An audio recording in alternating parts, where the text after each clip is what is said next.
You're welcome to another edition of Searching the Heart this morning. We're back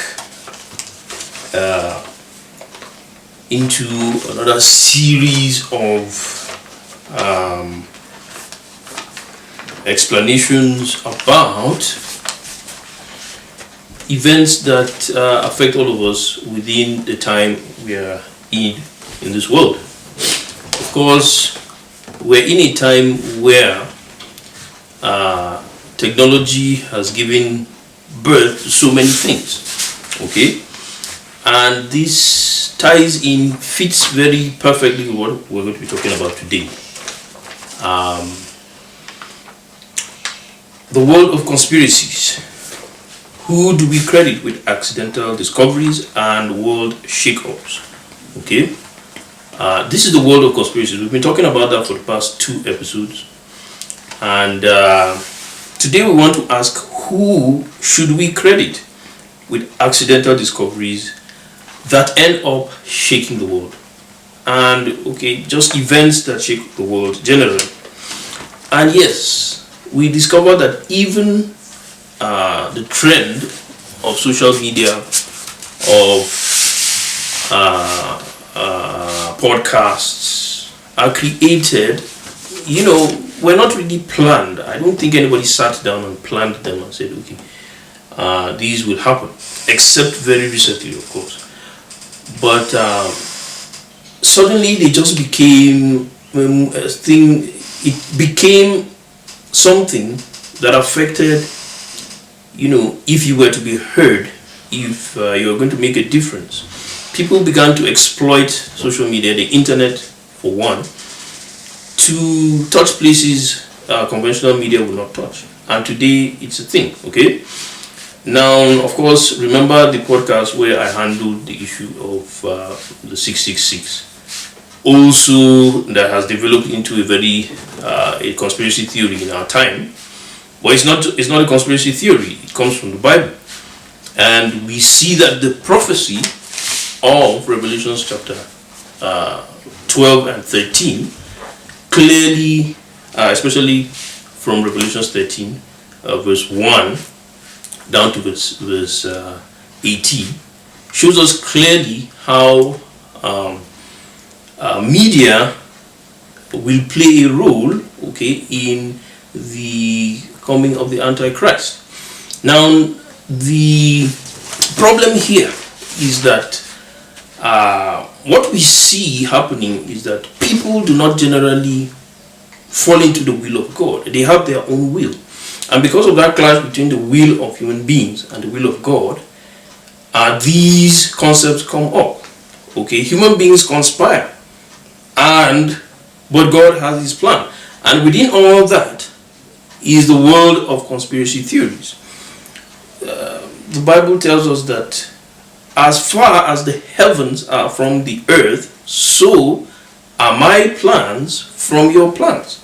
So we never expect that human beings will align with God's plans. He has to always put them in line, one way or the other. And this is how these conflicts come up. And we're able to look into the relationship between Cain and Abel, between Lamech and another young person, and we kept on digging and discovering this great world of conspiracy theories, how it evolves. And so today we will still be looking deeper into that. Who do we credit with accidental discoveries, and shake-ups? A lot of the things we enjoy today are accidental. Nobody planned, I'm going to do this. In the process of looking for something else, people stumbled on other things. The discovery of things like gold itself. Some of these things were just accidental. Somebody was walking on the field, he kicked up some dust, and there was something shiny, and he looked at it. And then he found something that became a world-changing concept. And so this is the issue at stake, and we must continuously understand this to be able to understand the world of conspiracies. And most importantly today, what I want to point out is the distance between God's will and our will as human beings. In my investigations of this over the years, I've discovered that this trend keeps on repeating itself. The love for money and for wealth. Human beings are mostly concerned about money, wealth, individual peace of mind, and they would gather around such things and create massive industries, okay, massive wealth. But once in a while, these activities are disrupted by unknown forces, unseen forces that create maybe crises or just an upset. The upset might also involve prosperity, wealth, but sometimes it doesn't. And this is when we begin to realize that we are missing something. And this can go on still in the world of science, but can also create mysteries, and the urge to kind of investigate these mysteries again within the concepts of paranormal encounters. And we dealt with that in the last two episodes. So I'm going to be looking at that after this short break. First of all, we start with the mystery of creation. Okay? Nobody can tell us with complete certainty how we came about, how human beings came into this world. And today, the word of the Bible is considered nothing but myth. Okay? Where do we categorize this? Is this one of the conspiracy theories? Is there a great spirit being somewhere that nobody knows and that religions call God, or not? Okay, are we a result of course, like we said again, another accidental discharge? Okay, the Big Bang event.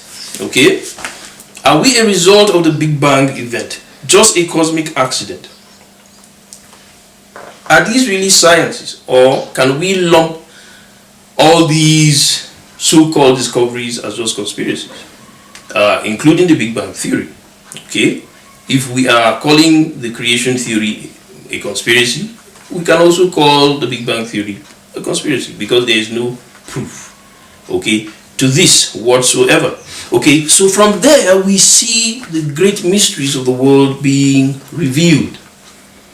Okay, and there seems to be an invisible wheel turning the core of all things to create the core of all things that we all benefit from. And one thing that I have discovered is that the great deception of control has really gone deep into the modern mind, okay, the modern human being. And this is mainly because of the discovery of science.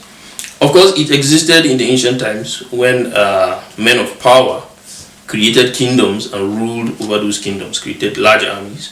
They also harbored such a deception. But it is even more now with the discovery of science, okay? The illusion of control. And I believe that there are some astrophysicists that also will agree with me on this, okay? There's that illusion of control, like we control anything. And when you dig deeper, you discover that we are very insignificant in the scheme of all of things.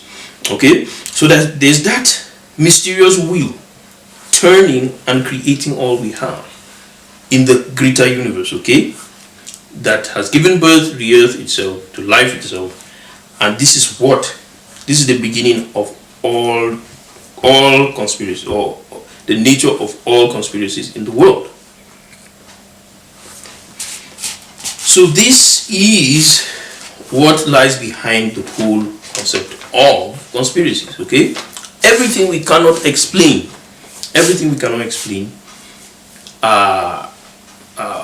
generates a discussion, generates a paradox, okay, an irony, and we keep on wondering what it is, okay.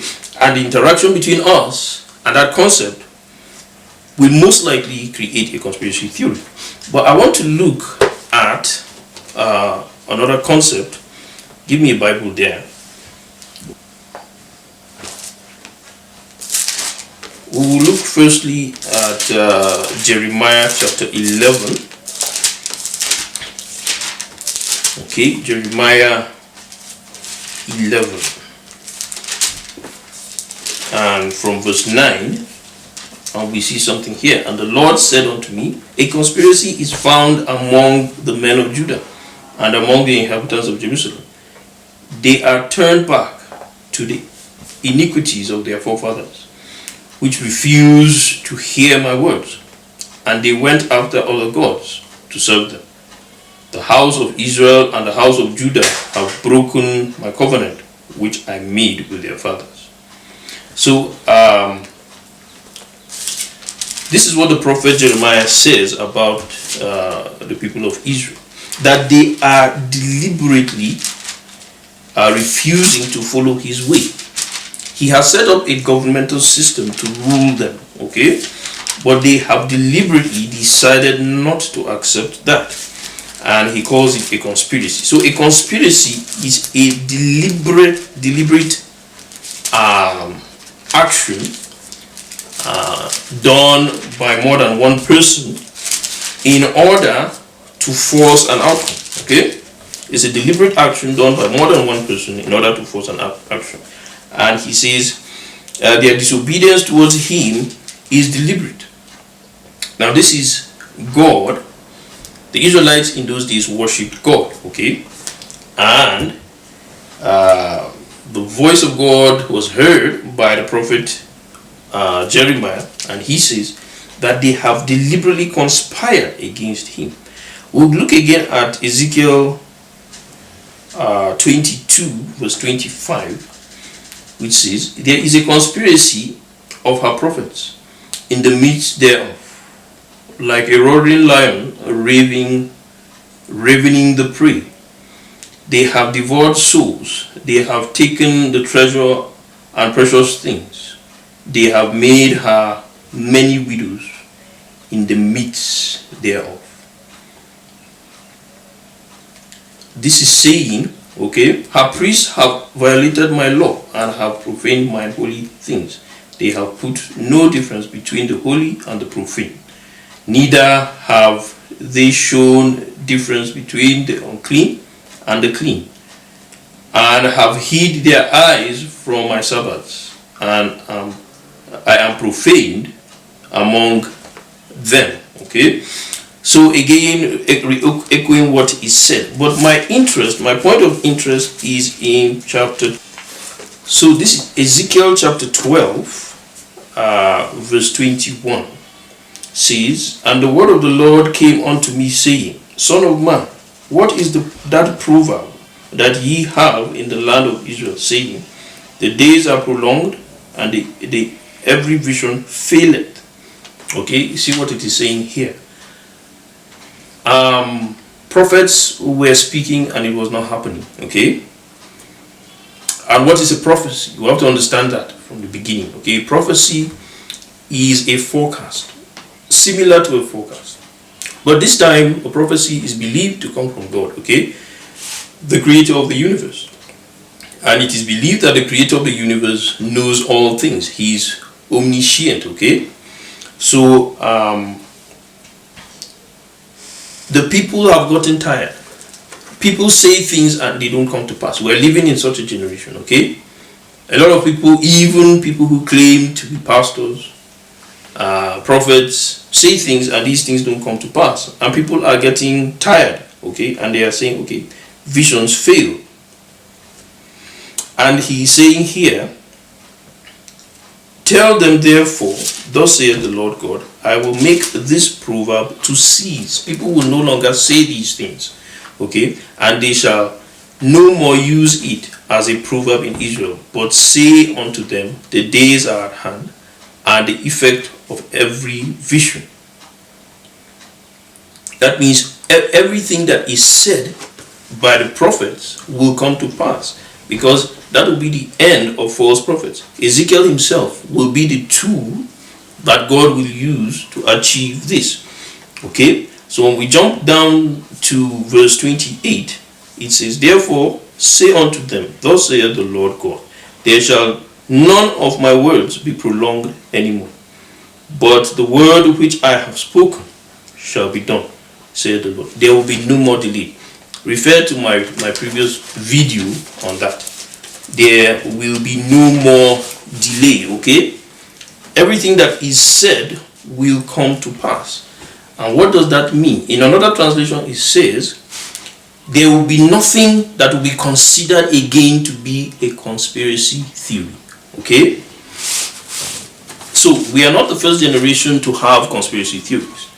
Even about 3,000 years ago, okay, there were conspiracy theories. 2,500, if you may, there were conspiracy theories. And because so many people were speaking different things, and most of those words were considered conspiracy theories. But this verse is saying there will come a time, at the time God was speaking to Ezekiel, that will cease. There won't be the proliferation again of conspiracy theories. If anything was said to be a conspiracy theory, it would most probably be true. Okay? And so this is what Ezekiel is being told here by the Spirit of God, as it were. And I see a similar trend coming in our time and age. Okay? Many things we hear on the streets, and we say, this is a conspiracy theory, that is a conspiracy theory, that is a lie, that's not true. These days we have to really sit down and think a little deeply into it, investigate a little more, and then we can now think and say, wow, are you sure this is not true? Okay, so many of these things are being revealed as true. Although yes, that very concept still exists, that when you hear something you must cross-check. But what I'm saying here is that many of those things will most probably be true when carefully investigated, when carefully searched out, okay? And not just by the fact of who is saying it or where it was first heard, okay? So this is what I want to emphasize today, okay? And the question is, who do we credit some of the shake-ups that we experience in the world today? Who do we credit with this? Now, I want to help us to understand something. That the world in which we live today, with all the skepticism about Jesus Christ and about the Word of God, no matter what we are hearing, okay, a lot of us go to church and we go to so many of the big churches out there, small or big, and they tell us so many things, okay? And some of the things we consider as conspiracy theories, others we take factually. And I've discovered that a lot of things that we take factually are actually rather conspiracies. And a lot of things that are facts are the ones a lot of people think are just conspiracy theories, okay? So this is the problem that we tend to see in our time and age, okay? The world is governed and run by fables and lies that people concoct just to fit the narrative in which they are most comfortable. Okay, so this is just what we see going on, and this is a similar concept that drove the time of some of the prophets that we just read about. Prophet Jeremiah, the prophet Ezekiel, and of course the prophet Isaiah. These men were known to have prophesied great things, starting from the prophet Isaiah, who began to prophesy the coming of Jesus Christ. and he was closely followed by Jeremiah and followed by Ezekiel. And these things began to happen almost immediately. They were prophesied. Okay? And when you look at it, we did a study some weeks back about this under that very topic, when there is no more delay. Okay? And we're able to see that Anaximander, a philosopher, a Greek philosopher, was a contemporary of the prophet Ezekiel. Thales, another one called Heraclitus, were all contemporaries of the prophet Ezekiel. And as Ezekiel was revealing his prophecy in Ezekiel chapter 1 through to chapter 9, these men were also revealing the nature of things. Okay? And we were able to see the real interpretation of Ezekiel's prophecies within those chapters. Very well related to what people like Anaximander and Heraclitus were trying to propound. Okay? And these were the men who led to other philosophers like Socrates, Plato, and Aristotle. Okay? And the final fulfillment or development that we see that occurred just at the time Jesus was born into the world was a philosopher called Philo.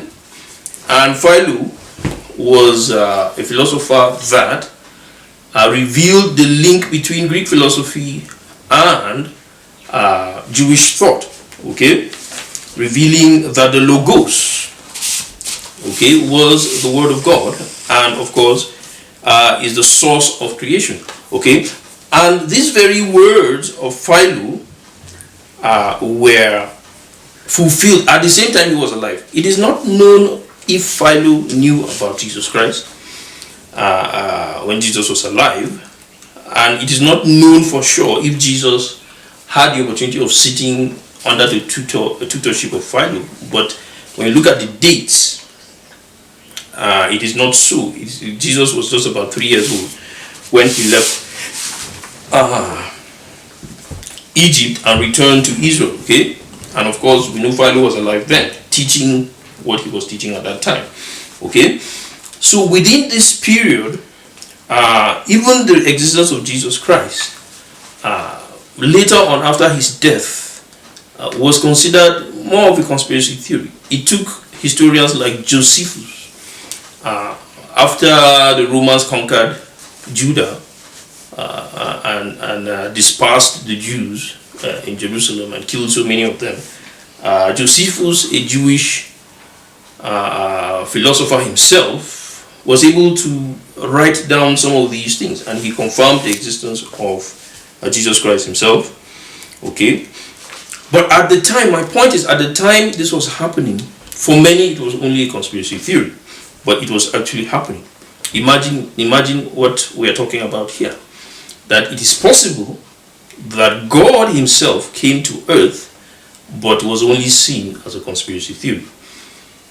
Of course, he shook, within the 3 years he was on earth, he probably shook the earth, as in was a very notable person, and till the point at which Pilate condemned him to death. Of course, he was, maybe if there was the news media, then he would have been at the forefront of the news media, probably. But to many ordinary people, he was nothing but a conspiracy theory. And this is the whole point. My question comes again. To who do we credit some of the accidental shake-ups that happen in the world? And some of those things are happening as we speak. Remember, Jesus Christ, even after he died and resurrected, was laughed away by so many people, was considered as just one of those guys that may fizzle away. In the words of Gamaliel, he said, look, if this man is inconsequential, his name will die out, like many revolutionaries before him. Okay, so, but if he's from God, you cannot quench, you cannot destroy what he has brought. And what happened? The church continued and continued to 300 years, or about 200 years after, a king, one of the emperors of Rome, instituted Christianity as a state religion, okay, and became a Christian, okay. So this is what we see. Was that accidental? Was it planned? This is my question. This is all I'm trying to ask, okay. Some of the things that we see happening in the world today, how many of them can we really categorize as accidental? How many of them were planned? Is conspiracy theory really a conspiracy? Just conspiracy theory? Or is it a well-planned and orchestrated event that we should take seriously? Okay? I will continue after this.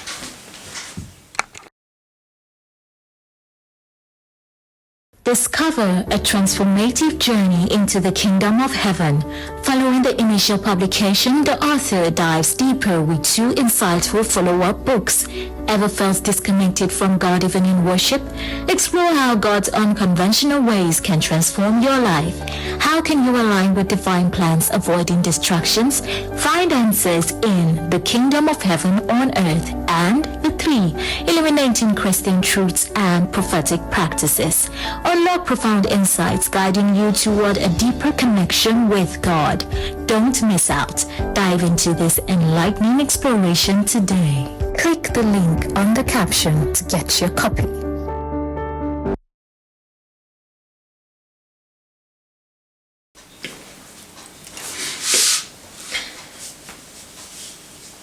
One point that I've come to discover is that when you say something, God does something, or God has done something, what do you really mean?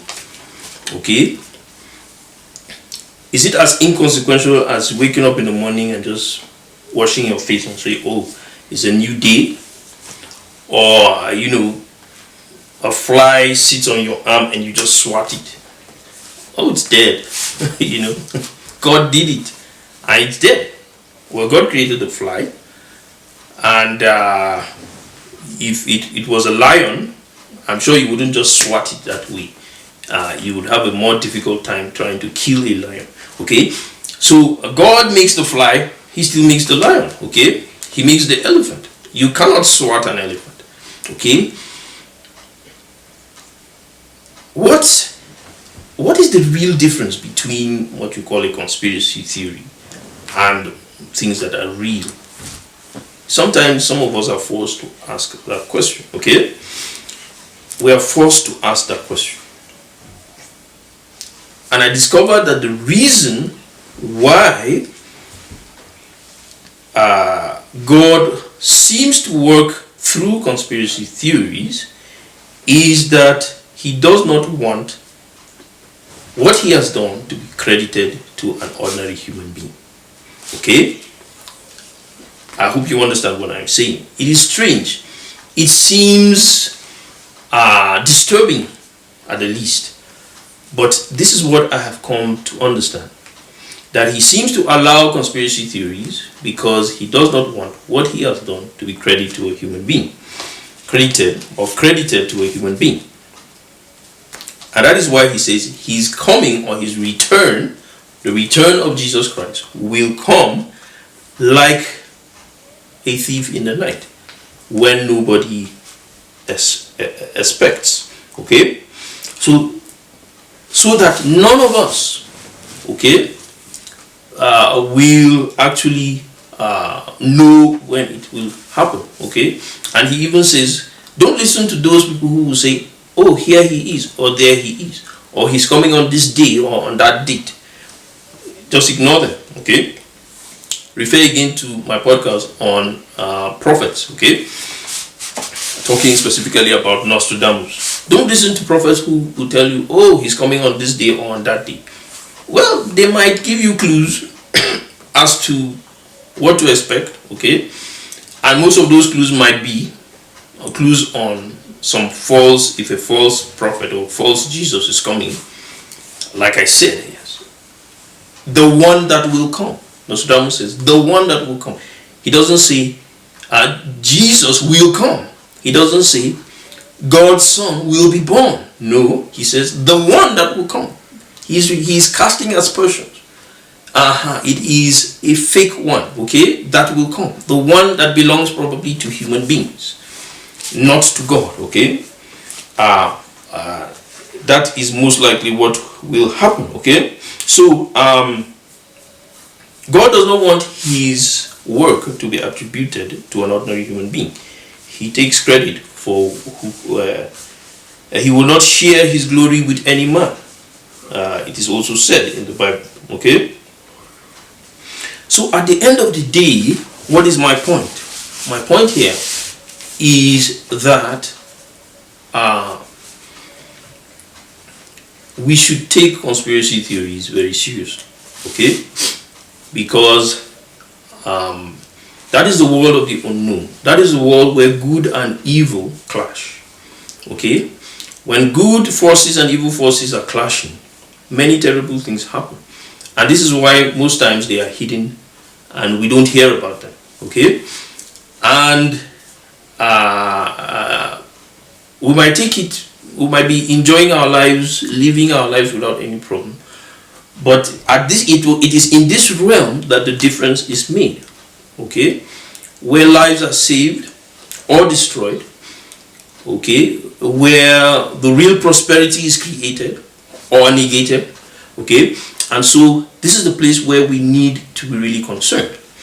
And I have really interacted with this world in the recent 5 to 10 years past. Okay, I have discovered that, like I have said, so many of our billionaires and millionaires, while tracing the source of their wealth, I have come into a cul-de-sac, and I discovered that a lot of them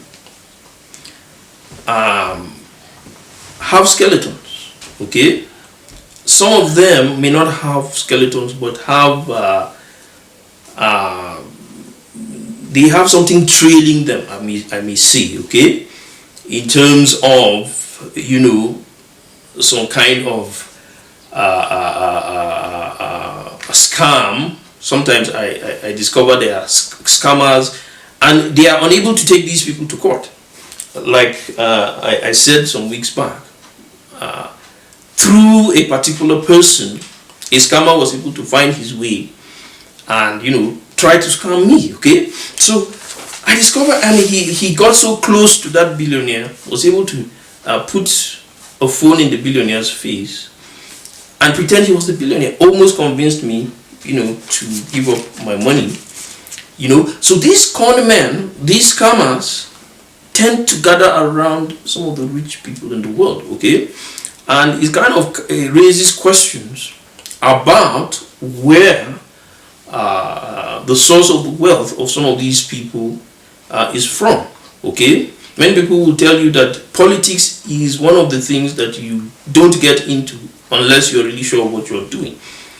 And this is where we source a lot of the leaders that we have in government today. Why is it so corrupt? Why is it so terrible? Because that is one of the points where good and evil clash. And if you are not concerned about that point, that place, of course, you will be subject to whatever they do. This is a problem we have in Nigeria today. Okay, many of our people are least concerned about these things. Okay, as far as they are leading us, great. There's a kind of nonchalant attitude about what it really takes to govern, what it really takes to lead. And when you see a society like that, that is when you discover that their leaders take advantage of them, and you create a society where everything goes. Okay, I was reading a commentary about somebody who wrote a lengthy article about the United States of America, and the person was complaining and saying, look, Americans are not very educated, and this has developed over the years because they have put too much trust in their leaders, and so it has created some of the problems they are having at this point. Okay, so this is the thing that we see. Those places where good and evil meet, interact, those are the places where we need to really be concerned about. Okay, you call it a conspiracy theory, and this is where conspiracy theories emanate from. Okay, they met at 12 a.m. or at 2 p.m. 2 a.m. in the morning, and they reach certain decisions. That is where the politicians meet. What decision did they take? You can only hear rumors. You will never see it on the tabloid, okay? Because those are closed door meetings. Where the closed door meetings take place, where the big wigs of society meet and make decisions about society. And that is where the conspiracy theories come. The conspiracy.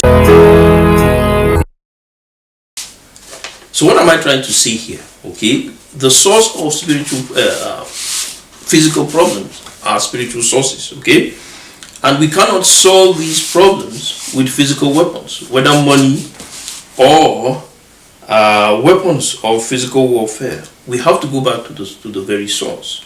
If the source of the world is God, He is the source of the solutions. Okay, and the Bible describes very clearly that we battle not against flesh and blood, but against principalities and powers and spiritual forces.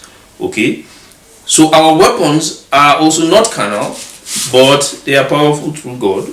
Okay, and they are spiritual weapons. Okay, so this is the solution that the Bible tries to give us here.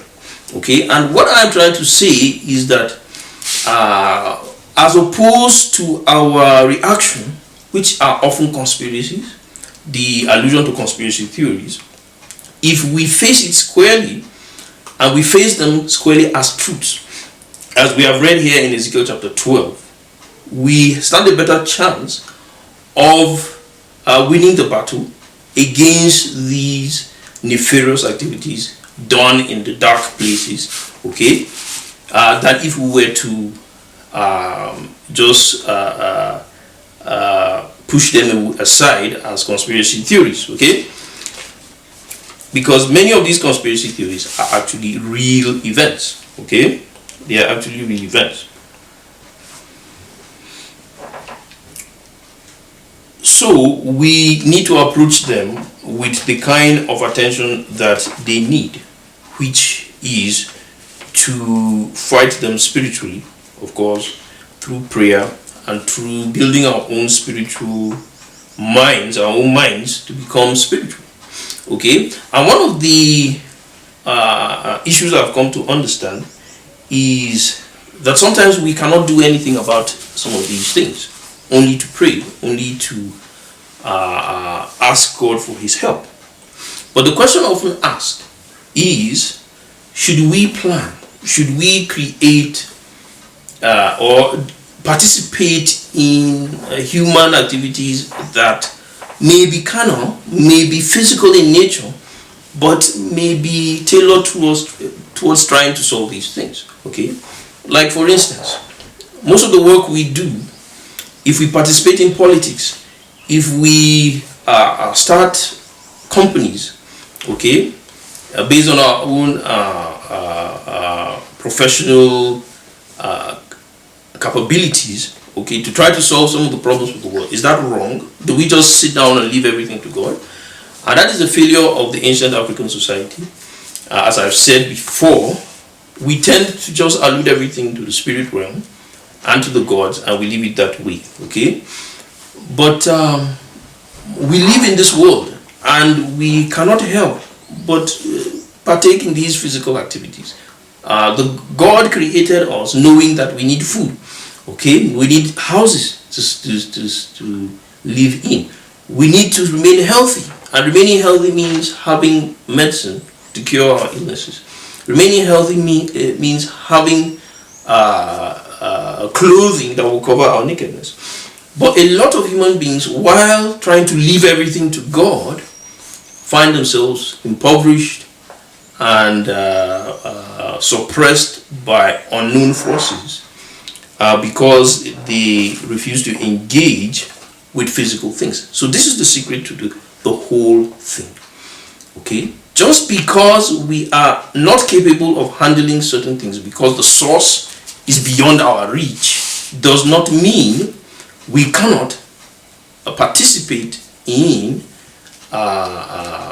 curbing some of the dangers and excesses that come from those things. And one of the things I try to emphasize is that just doing what we do as human beings going out there looking for food, doing whatever we do to look to cater for ourselves physically, building a hut. Our ancestors built little huts. The little way they knew how to do it, okay, they were able to use the skin of animals to cover their nakedness.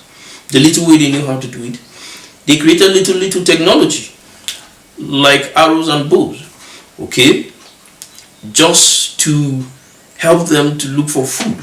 Okay, they learned how to plant in the fields. Okay, watching the seasons and watching the moon, the weather, the climate, you know, and from there they were able to sustain a livelihood for themselves.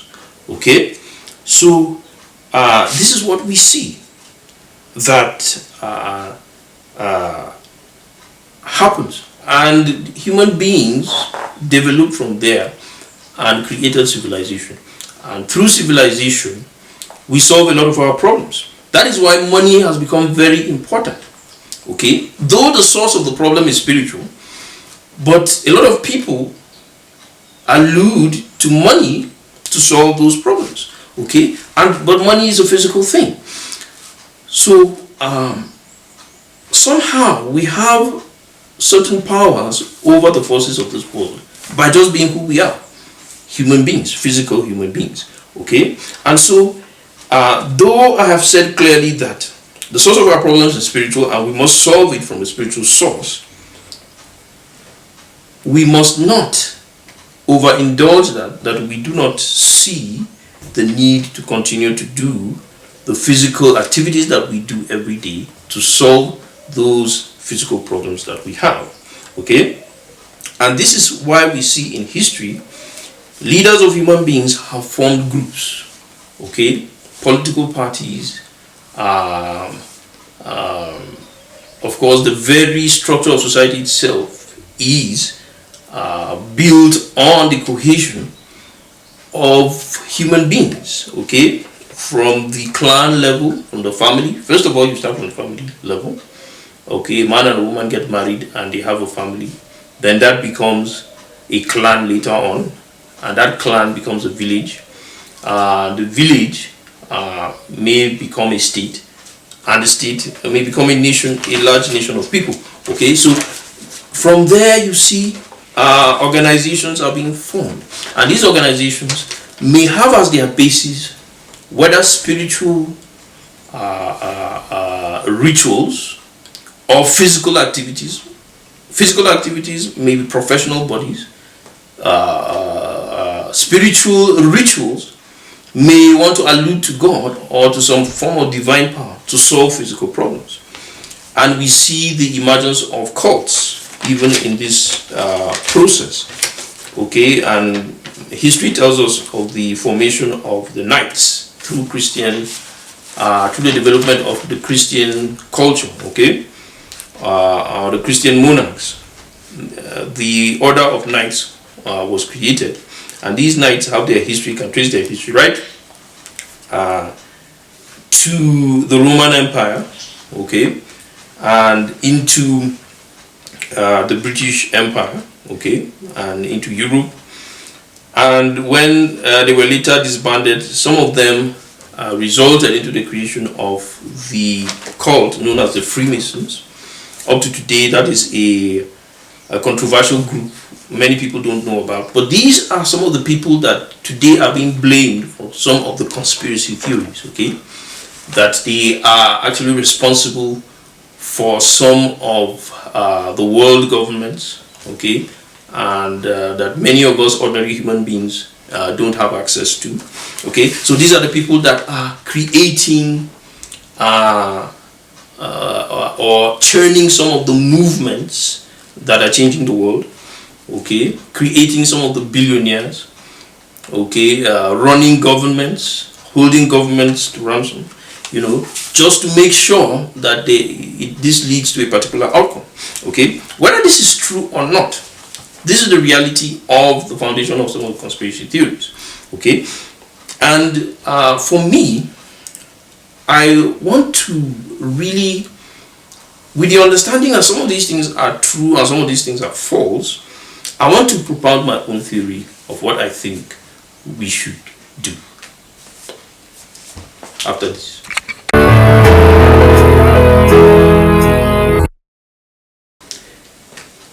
In doing this, I want to look at a little into history to kind of bring out some of the things that are pungent.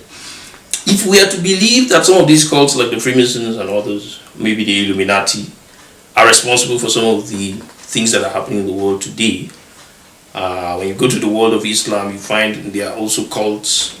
Nobody knew about the activities of the Al-Qaeda until the World Trade Center fell. Okay, so those cults do exist. Okay, but how do we really know what is true and what is false? Okay, so let's begin to look at these things. I want to compare two civilizations. I've done this on social media, not fully, so I want to do it fully here. Okay, first of all, comparing the empire of the United Kingdom with the empire of the US. I've often done this more in comparing the Roman Empire with other empires, but I'm going to still go there. But the US as opposed to the United Kingdom. Okay, so the UK evolved from the ashes of the Roman Empire, and according to myth that today is mostly considered as possible history, one of the first kings of Britain was known as Arthur. Okay, this was a man who created the British Empire from the ashes of the Roman Empire, while losing much faith in conventional Christianity, which, although as a soldier in the Roman army, he had very deep faith.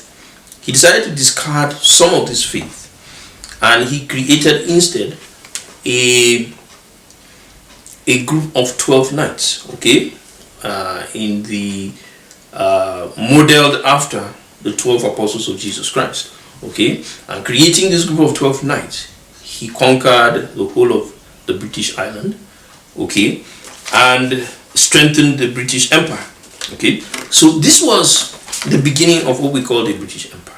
Now, you see in this story, there is, a mix of accident and deliberate action. Okay, there's a lot of deliberacy in this, although there is also very accidental, because he did not plan for such an empire to fall on his lap.